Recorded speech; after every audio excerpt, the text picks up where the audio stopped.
How's it going, Commander? So on today's video, we got 35 V-Bucks available in Save the World, a lot of survivors, some decent mission rewards, plus the return of Darth Maul, and a brand new Pineapple Paul bundle.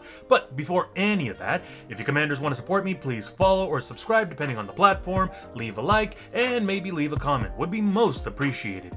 But besides that, let's get started. So, starting us off in the item shop, we have the return of the Darth Maul bundle, and I don't know if it's just because of the eyes or anything, but his Lego edit set creeps me out. Comes with the return of Darth Maul, Maul's pole axe. They are giving us everything but the actual lightsabers as pickaxe. Also got the Sith Infiltrator glider, looks very nice. Menacing Presence weapons wrap. The unstable red lightsaber. This is the only lightsaber we're actually getting in the item shop. A boost, not a pickaxe. But we also got the Death Star wheels, the decals for the Porsche 911 and the Dominus GT. AWR Trooper, Han Solo and Leia are still here, Luke Skywalker still here, Dagobah Luke still here, Lando Calrissian, Imperial Stormtrooper, yada yada yada, everything that's Star Wars.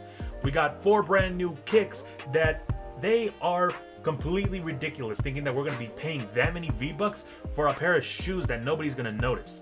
But comes with the brand new Nike SB Dunk Low Khakis, the Nike SB Dunk High Mediums, Nike Air Presto Mid Utilities, and the Magma Ticks, which honestly these are one of the best kicks. I love how reactive that they are, and the animation to it looks really nice. They also got the return of Fast Feed, Crazy Feed, and all the other same kicks and emotes as before. No Sweat section, same as before. Aura, Focus, ISO, Siren, Sparkplug, Pit Stop, Sandshark Driver, and Tigress. Victory Vibes, same emotes as before, but they will be leaving tomorrow afternoon, so if you like any of these, get them while you can.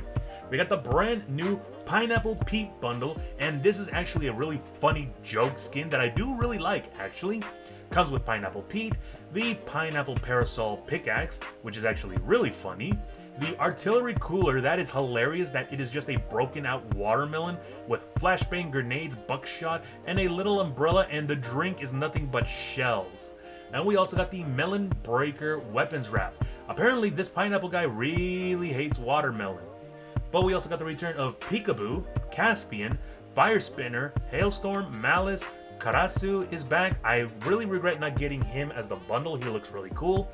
Blaze is back, Starcross is back, Picksqueak, Solo, and the Glacier Electric. Marvel section is still the same, although a lot of them will be leaving tomorrow afternoon. Thunderbolts are still available. FNCS, we got the return of the Chapter 5 Season 1 bundle. Comes with Champion's Stash, the Champion's Blade, Champion's Colors, and Make It Known by by Epic Games, basically. Jam Tracks, same as before. Let's see here. Nick A30, still don't like that guy. Thankfully, he's leaving tomorrow. Rubius is still here. Laserbeam's still here. Ariana Grande will be leaving tomorrow. The Weekends will be leaving tomorrow. Sabrina Carpenter is still here. Little Yachty's Locker Bundle is still here. Samurai. Ford Mustang will be leaving tomorrow. So for those of you who are a big fan of the Fast and the Furious movies, big fan of the Fast and the Furious movies, you may want to get this one before it leaves. Same vehicle accessories as before, and by the looks of it, same special offers and bundles. No, we actually do finally have the Ninja Sarah pack. So for those of you who do want to get Save the World, now is your chance. Comes with Ninja Sarah, which she looks very nice, a little different compared to the Sarah that we know in Save the World. Also comes with the Target Practice Mat, which is really cool, and the Ruler's Sword, which is an iconic sword in Save the World. It doesn't do a lot of damage, and it's only stuck as a common rarity weapon, but it's still a very fun and jokeful weapon to use. I'm glad that we are able to use it as a pickaxe now. That's actually kind of funny. Speaking of Save the World, we do have 35 V-Bucks available in Canny Valley. Combine that with your daily missions, that is 115 to 165 V-Bucks for the day.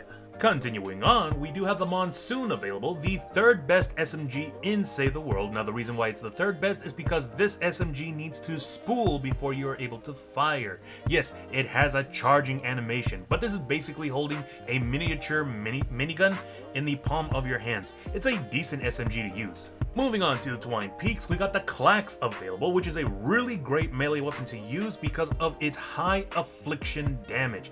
This thing will completely melt any husk with just one hit. It is incredible to use. Over in the power level 100 fight category for Storm, we got the Dam Buster available, which is a really great rocket launcher to use. Reason being is because although it doesn't have a lot of damage, you are able to perk it up with high impact, and that means you are able to send husks, even smashers, flying, and I mean like soaring halfway across the map. So if you want to keep anything away from your base, this is the weapon to use. We also got the Riptide and the Thunderbolt available in a power level 140 Hunt the Titans mission. Riptide is the second best SMG in the game, and the reason why it's only second place is because this is a scavenger weapon, meaning that although it costs less to craft, durability is very low, so it'll break easier. Thunderbolt is a decent double-barreled shotgun to use if you just want to knock husks off the ground. The Thunderbolt's damage isn't anything to write home about, but it's got a huge spread and you are able to hit multiple husks in just one shot. It's a goofy shotgun to use and it's still kind of fun. And finally, we got 4 survivors available in Save the World. Here's one in a power level 100 Evacuate the Shelter. We got another in a power level 124 Hunt the Titans. Third one is in a power level 160 Repair the Shelter. And the last survivor is available in Ventures, in a power level 108 Rescue these survivors. Again, these are very important if you want to gain access to the more difficult missions and gain better rewards and materials to craft your weapons. And finally, to end off Save the World, we got a lot of great items in the Save the World item shop. 2 free upgrade llamas available, plus 3 melee llamas, which usually give you a lot of great base level melee weapons. As you can see, I can get a copy of the Klax, and I can also get a copy of the Stormblade, which is one of my favorite melee weapons to use if I get the chance. It's basically a roll of the dice if I open any of these up. But not only that, we also got the return of the hero Buccaneer Ramirez in the event item shop. She is a soldier with the commander perk, Hand Cannons. Every 5 lefty and righty shots spawn a cannonball dealing 51 base physical damage, which is basically explosives. You're able to shoot explosives. But here's the thing, with lefty and righty, a lot of people don't know, you're basically shooting a bottomless ammunition of twin deagles that do incredible damage, and the fact that you're adding exploding cannonballs to the mix, you are gonna be devastating in the battlefield. Not only that, we also got the return of the Rat King. Back then, before we got any of the other mythic weapons in Save the World and a lot of the other weapons that came afterwards, the Rat King was known as one of the best assault rifles to use, right next to the bundle bus. This was used to be able to destroy a lot of smashers as well as mist monsters. Pair this up with any of the assault rifle heroes in the game, and this thing would be devastating. But nowadays we have a lot of other weapons to use, the Nocturno, we got the Storm King Scourge, the Swan, a whole bunch of other assault rifles to use. Still, the Rat King is a great assault rifle to have in your inventory in case you want to do some, extra damage. And that about does it for today. A few V-Bucks, a lot of survivors to help level up your power level, plus a brand new joke skin, which in all honesty doesn't look that bad. But other than that, if you guys like my content, why not leave a like? And if you guys want to get more updates regarding the game, why not drop a follow? Until then, as always, stay safe and game on!